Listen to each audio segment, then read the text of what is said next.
इस वीडियो में हम बात करने वाले हैं कुछ नए डेवलपमेंट के बारे में। सबसे पहले S-400 को लेकर बात करेंगे। तो हाल ही में जो एससीओ का समिट है वो चल रहा था और इसी समिट के साइड लाइन पे जो डिफेंस मिनिस्टर्स हैं उनकी मीटिंग हुई और वहाँ पे कई सारी जो वार्ता है रशियन डिफेंस मिनिस्टर के साथ इंडियन रक्षा मंत्री की वो कंडक्ट की गई और कई सारे जो अपडेट है वो वहाँ से हैं। जहाँ पे जो पहला अपडेट है वो रिमेनिंग S-400 की डिलीवरी को लेके है, जिसको लेके जो टाइमलाइन है वो 2026 तक की थी। तो प्रोबेबली 2026 के एंड में जो S-400 के बाकी स्क्वाड्रन है 2 स्क्वाड्रन वो डिलीवर होते हुए दिखेंगे। तो 2027 में फाइनेंशियल ईयर एंड होने से पहले जो 2 S-400 है वो डिलीवर होते हुए दिखेंगे, यह एश्योरेंस वहाँ से दिया गया है। नया डेवलपमेंट यहाँ पे ये भी है कि जो एडिशनल S-400 है 2 और स्क्वाड्रन वो इंडिया प्रोक्योर करने को देख रही है और ये निर्णय इसलिए लिया गया है कि जो कूसा प्रोजेक्ट है उसमें भी टाइम लगेगा। 2029 से पहले वो प्रोडक्शन में नहीं जाएगा, मास प्रोडक्शन में। तब तक जो नया स्क्वाड्रन है प्रॉब्ली वो डिलीवर होते हुए दिखेंगे। तो उस चीज को देखते हुए 2 और जो S-400 के रेजिमेंट है वो प्रोक्योर किए जा सकते हैं, ये संभावना है, डिस्कशंस में है। भारत यहाँ पे ये भी देखेगा कि उन 2 एडिशनल S-400 के बदले अगर आपको S-500 मिल जाता है, उसके लिए रूस तैयार हो जाता है, तो प्रॉब्ली भारत वो लेना चाहेगा 2 स्क्वाड्रन S-400 के बदले। तो इस पे जो भी क्लैरिटी है वो आनी बाकी है कि किस तरह के स्क्वाड्रन वो भारत देख रहा है। एक डेवलपमेंट यहाँ पे ये भी है जो भारतीय Su-30 MKI है जो IAF ऑपरेट कर रही है वो एक बड़े नंबर में ऑपरेट कर रही है। 270 से ऊपर हम Su-30 MKI ऑपरेट कर रहे हैं। तो ये जो फ्लीट है वो काफी लंबे समय तक IAF के साथ रहने वाला है, क्योंकि जो जनरेशन है अगर आप इसको अपग्रेड कर देते हो, सुपर सुखोई में कर देते हो अपग्रेड, तो ये 4.5 जनरेशन बन जाएगा, क्योंकि यहाँ पे जो ISR रेडार है वो भी आ जाएगा। तो उस पॉसिबिलिटी को देखते हुए जो लाइफ स्पैन है वो 2040 तक ऑपरेट किए जा सकते हैं, क्योंकि अभी हाल ही में US नेवी जो F-15 है वो प्रोक्योर किए हैं। तो ये जो 4 जनरेशन एयरक्राफ्ट है, 4.5 जनरेशन एयरक्राफ्ट है, ये भी कहीं नहीं जा रहा है। तो उस चीज को देखते हुए जो हमारे सभी MKI है उनका अपग्रेड होना काफी क्रूशियल है और उसमें एक इंपॉर्टेंट रोल रूस निभाएगा। इनको अपग्रेड करने के लिए भी जो टॉक है वो कंडक्ट किए गए हैं, नेगोशिएशन किया जा रहा है, क्योंकि अभी रूस की इकोनॉमी है वो डायर नीड में है रिकवरी के। तो जिस तरह की भी जो डील है आप ऑफर करते हो वो उचित होगी तो प्रॉब्ली मान ली जाएगी। तो उस चीज को देखते हुए जो सभी डील है इनका जो नेगोशिएशन है वो जल्द होता हुआ दिखेगा। Su-30 MKI अपग्रेड की बात कर रहे हैं तो इसको लेकर जो कंप्लीट पैकेज है इंडिजिनसली वो HAL ने ऑफर किया था। वहाँ पे कई सारे जो एवियोनिक्स है वो HAL के थे।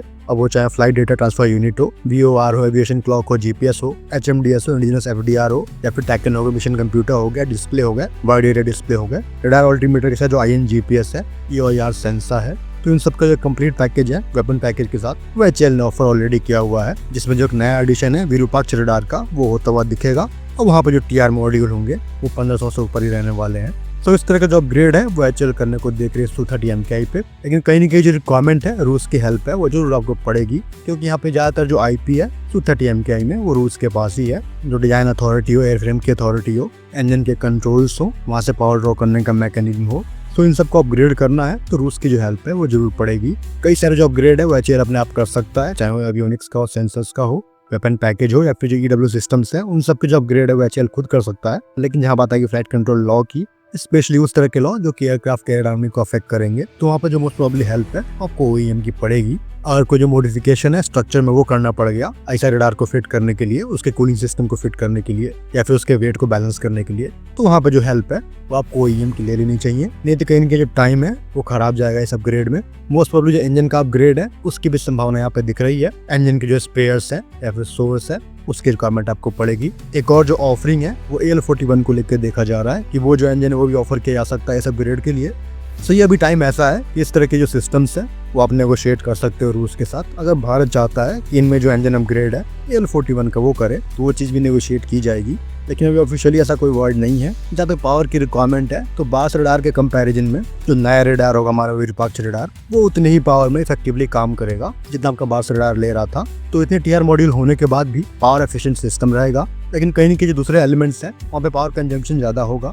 ऑलरेडी जो एक एक्सपीरियंस है AL-31 FP को मैन्युफैक्चर करने की वो HAL ने गेन की है।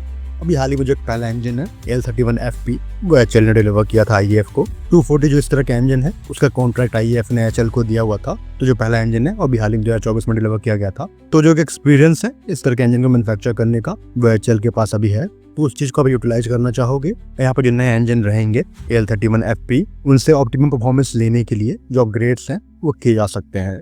तो ये तो बात रही AL-31 FP की। वहीं तक आप सभी सिस्टम को इंटीग्रेट कर भी देते हो तो जो एक सेफ्टी एलिमेंट है क्रिटिकल सिस्टम्स का वो सर्टिफाई होना जरूरी है।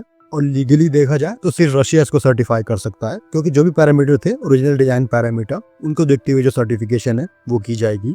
जो एक सपोर्ट है रडार और EW का वो HAL खुद कर सकता है, लेकिन कहीं ना कहीं जो रिवर्स इंजीनियरिंग है वो आपको थोड़ी बहुत वहाँ पे करनी पड़ेगी। तो जो कंप्लीट एवियोनिक्स है, इंडिजिनस एवियोनिक्स, वो HAL अपग्रेड कर सकता है। जो वेपन के इंटीग्रेशन है वो किए जा सकते हैं। जो रेडार्स हैं, IRST हैं, उनको रिप्लेस कर सकता है HAL। मिशन कंप्यूटर को अपग्रेड कर सकता है, सॉफ्टवेयर को अपग्रेड कर सकता है, और जो भी HUD, MFD, HMD है, उन सबके अपग्रेड खुद कर सकता है। यहाँ पर जो रिक्वायरमेंट है रूस की, वो जरूर पड़ेगी, तभी जो इस पे वार्ता है वो की जा रही है। फिलहाल स्टूडियो में इतना ही। जय हिंद।